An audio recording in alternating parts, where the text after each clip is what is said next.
우리 총장님. 네.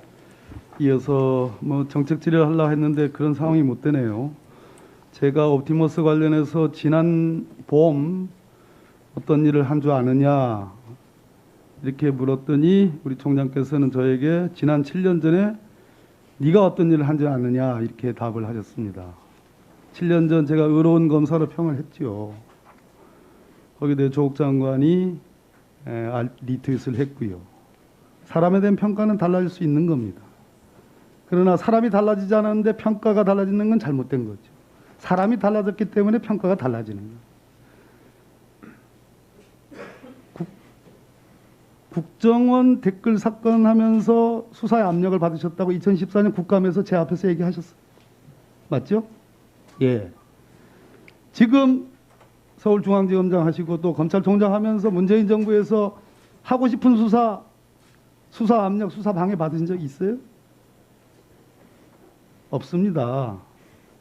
여론으로부터 그 당시 법무부 장관으로부터 또 상관있던 중앙지검장으로부터 압력을 얘기했습니다. 그런 정도 아닐 겁니다. 두 번째, 국정농단과 지금 총장께서 중앙지검장과 지금 총장으로서 했던 수사, 그 범죄의 경중 차이는 큽니다. 박근혜 때와 지금 거를 저는 비교할 성질의 것이 아니다. 결정적으로 조국 수사의 상당성과 비례성의 원칙, 과잉금지의 원칙을 어겼다. 그러나 수사 결론으로서 재판결 지금 진행되고 있으니까 그 보자 하는 얘기 한번 봅시다. 그러나 본 의원이 우리 윤석열이라는 한때 제가 의로운 검사가 평했던 검찰총장을 달리 평가한 결정적인 이유는 검언유착 사건입니다. 그 검언유착 사건은 윤석열, 이 자연인 윤석열을 대상으로 한 수사가 아닙니다. 아시죠? 본인 사건 아니죠? 그렇습니다. 그렇습니다. 네. 누구 사건입니까? 한동훈 사건입니다. 한동훈은 대한민국 사람들이 다 알만한 사람들은 다 윤석열 라인이다, 윤석열 사단이라고 생각합니다. 그때 총장이 소집 결정권을 갖고 있는 수사전문자문단, 또 신청해서 수사자문위원회, 온갖 제도를 통해서 한동훈을 비호하기 위해서 활용했습니다. 심지어 전국의 고검장, 지검장들까지 다 동원했어요. 이 대목입니다. 본 의원 2003년도부터 법조개혁, 사법개혁에 검찰개혁의 종사용사예요. 법사위원만 해도 수년 했습니다.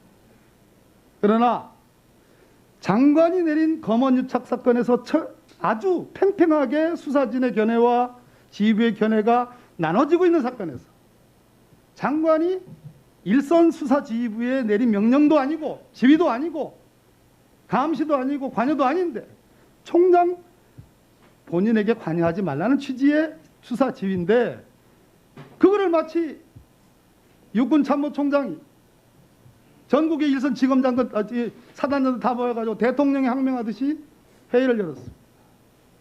그리고 공표했습니다. 회의 결과까지. 저는 이 대목, 본인 사건도 아님에도 불구하고 자기 엄연히 존재하는 윤석열 사단을 비호하기 위해서 이것은 잘못된 거다.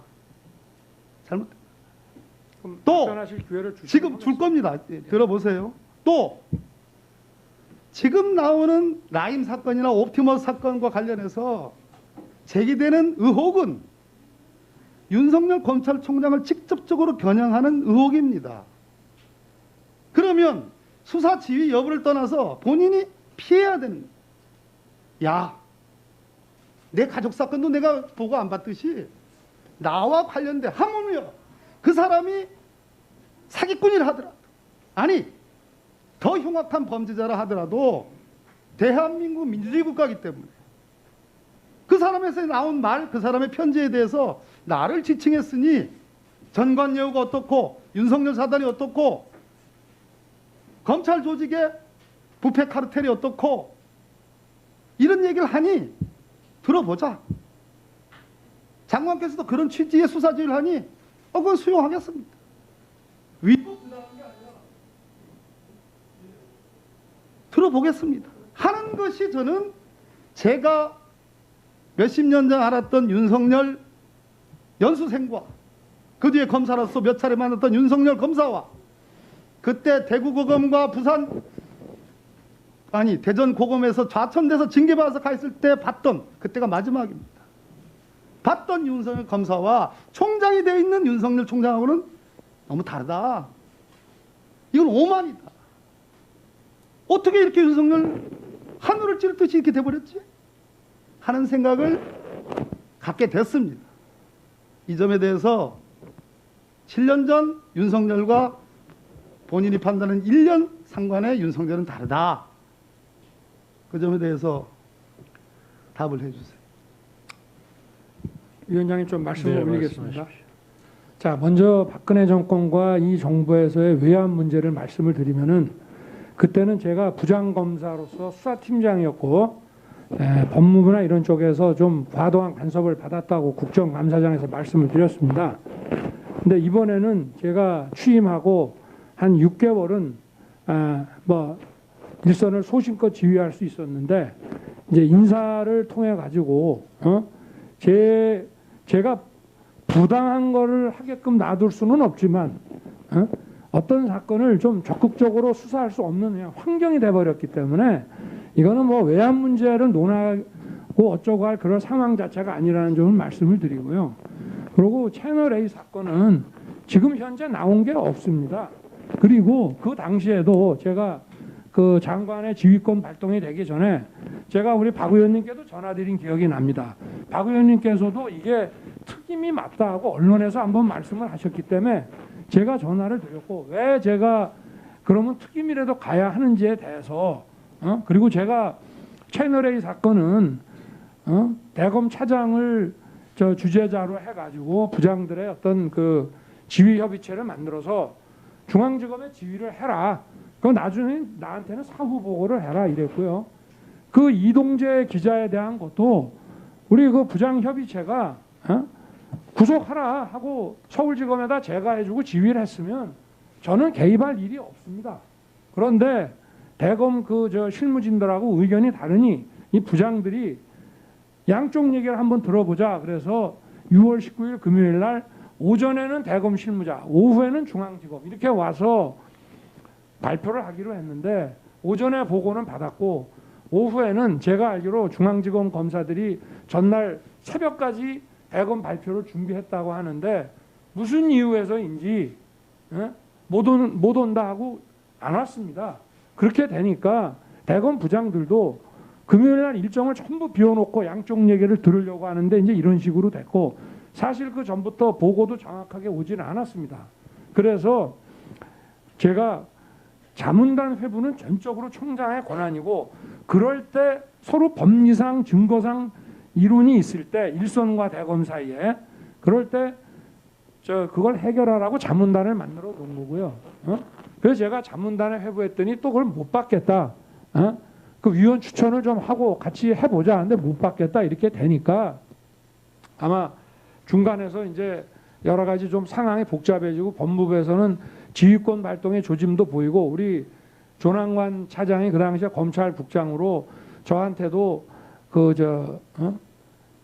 좀 너무 기십니다. 그래서 제가 제 말씀은 제가 뭐 그거를 한동훈 검사를 비호하려고 한 적도 없고 비호가 됩니까? 세상의 모든 사람이 관심 갖고 그리고 여러 매체 그리고 여권에 힘 있는 사람들이 관심을 갖는데 한동훈 검사가 잘못했으면 제가 그걸 어떻게 비호를 합니까? 그리고 그 후에 지금까지 뭐 나온 거 있습니까? 저는 한번 되묻고 싶습니다. 아니 제가 막았습니까? 저는 이미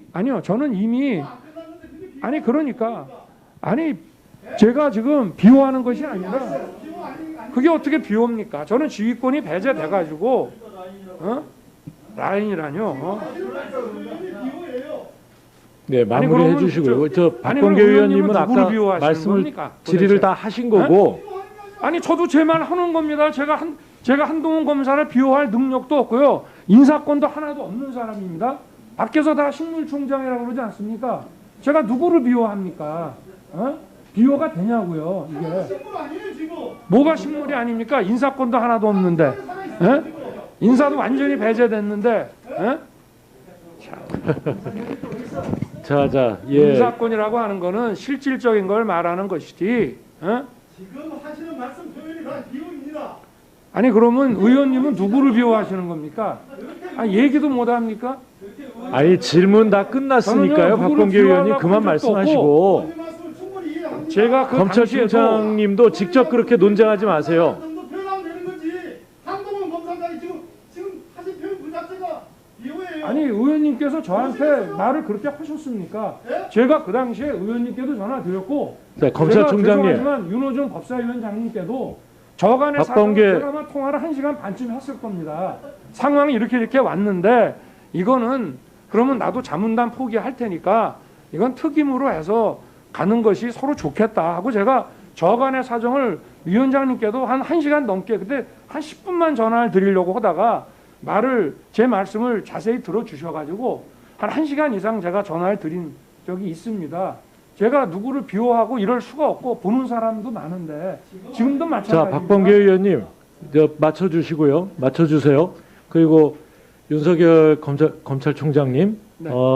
지금 쭉 말씀하시는데 우리 저 박범계 의원이 이 지난 7년 전과 이 외압에 대해서 어떻게 다르냐 이렇게 말씀을 드렸는데 거기에 대해서는 좀 추상적으로 말씀하시고 그다음에 이제 그 검언유착 사건에 대해서는 굉장히 자세하게 설명을 하셨어요.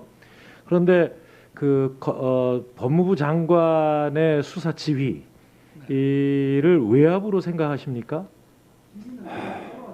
그럼 뭐 그게 네네. 예, 그럼 지금부터 제 5분 할게요. 네. 아, 예. 뭐 제가 제 순서 넣었는데 뭐 네. 문제가 있겠습니까? 아, 그냥 간단하게 말씀을 해보세요. 지금 그러니까 그 법무장관의 수사 지휘를 외압으로 그 말씀을 하시는 것 저는 아까 같아서 제가 말씀드렸지 않습니까? 위법하고 공정하지 않고 부당하다고 말씀드렸고요. 예? 저도 일선에 그렇게는 못합니다. 그 검찰총장님, 예, 그 당시에 법무부 장관의 수사 지휘가 있었던 것은 이 대검과 이 그 서울중앙지검 사이에 견해 차이가 있어서 거기에 대해서 지휘를 하게 된 것 아닙니까? 그래도 아까 제가 말씀드렸지만 그러면 그 여러 가지 방식이 있는데 이 총장의 지휘를 완전히 배제하는 것보다는 그리고 아니 제가 무슨 불신받을 일을 했습니까? 제가 위원장님께도 그 저간의 사정 얼마나 자세하게 말씀을 드렸습니까? 그러니까 그 당시에. 검찰총장께서 그 저한테 설명하신 거 제가 다 들었지만 네네. 그 내용에 대해서 제가 수긍이 안 가는 부분은 그러니까 검찰총장과 가까운 분들에 대해서 그러니까 이 그 수사가 진행되고 있는데 거기에 총장께서 너무 과도하게 뭐라 그럴까요? 지휘권이랄까요? 하여튼 이 수사 팀의 구성과 운영에 대해서 이 깊숙이 관여를 하고 계시다는 거였어요. 그러니까 자 뭐 이 정도 하시죠. 네. 이 정도 하시고요. 아니 제가 우리 조남관 차장이 그때 국장일 때 그 특임팀 구성에 대해서 제의가 왔기 때문에 저도 상당히 양보했습니다. 네네. 네. 자.